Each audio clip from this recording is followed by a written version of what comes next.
सुनेत्रा पवार के deputy CM बनने के बाद उनकी जगह राज्यसभा कौन जाएगा? दरअसल अजित पवार की पत्नी सुनेत्रा पवार को डिप्टी सीएम बनाए जाने की खबर है। अब इस पर फैसला भी हो गया है, लेकिन इन सब के बीच में एक सवाल ये है कि सुनेत्रा पवार अगर डिप्टी सीएम बन जाती हैं तो उनकी जगह पर राज्यसभा कौन जाएगा?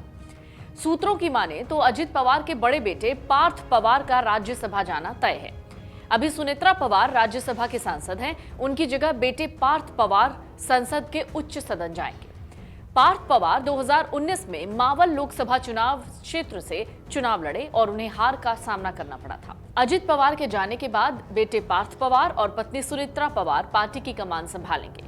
हालांकि जब इन सब के बीच देवेंद्र फडणवीस से पूछा गया कि क्या सुनेत्रा पवार के डिप्टी चीफ मिनिस्टर बनने को लेकर एनसीपी से कोई बातचीत हुई है, इस पर फडणवीस ने कहा कि एनसीपी नेताओं ने मुझसे इस बारे में 2 बार चर्चा की है। उन्होंने इस बारे में बात की है कि क्या ऑप्शन है। हालांकि आखिरी फैसला उनकी पार्टी ही लेगी। उस संदर्भ में मेरा बोलना योग्य नहीं है। वहीं महाराष्ट्र के बजट के बारे में भी उन्होंने कहा कि अजित दादा ने बजट के लिए काफी तैयारी की थी। कल से मैं खुद इस पर ध्यान देकर जो प्रोसेस है उसे खुद ही पूरा करूंगा। महाराष्ट्र सरकार में अगर सुनेत्रा पवार शामिल होती हैं तो उन्हें राज्यसभा सीट खाली करनी पड़ेगी। राष्ट्रवादी कांग्रेस पार्टी एनसीपी अजित पवार के बड़े बेटे पार्थ को उनकी मां की जगह राज्यसभा भेजने की तैयारी कर रही है। सुनेत्रा पवार को दरअसल एनसीपी के विधायक दल की नेता चुना गया। हालांकि ये खबर ये भी आ रही है कि वो पुणे जिले की बारामती सीट से चुनाव लड़ेंगी, जो उनके पति अजित पवार के निधन के बाद खाली हुई है। सूत्र कहते हैं प्रफुल्ल पटेल को एनसीपी का राष्ट्रीय अध्यक्ष बनाया जा सकता है।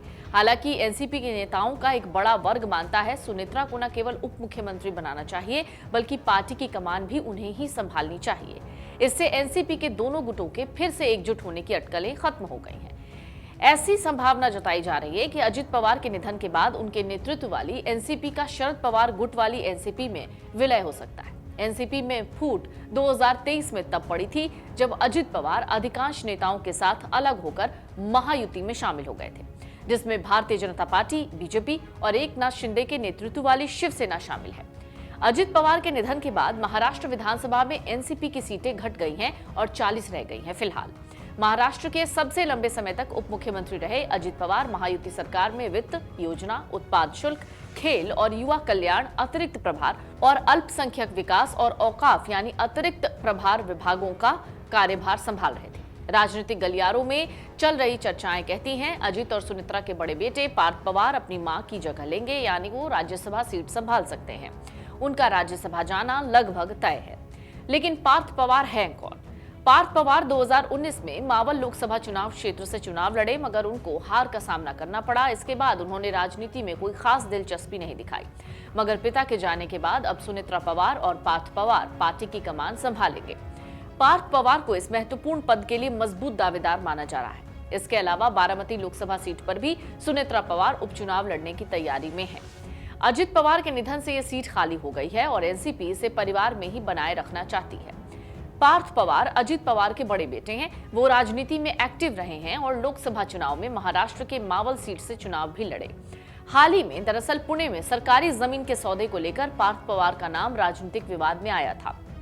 पार्थ पवार कई बार विवादों में रहे हैं, जिसके कारण जांच चल रही है। अजित के बेटे पार्थ पवार मुंबई के HR college of commerce and economics से पढ़े हुए हैं।